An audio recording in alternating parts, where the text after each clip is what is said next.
More than 100 years ago, the French scientist Félix Darel identified bacteriophages.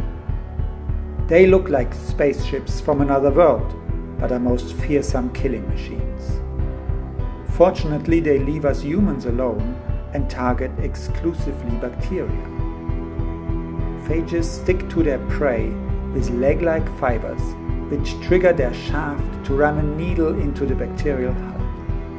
This punctures the envelope and injects the genetic material contained within the head, an icosahedral capsid made of proteins.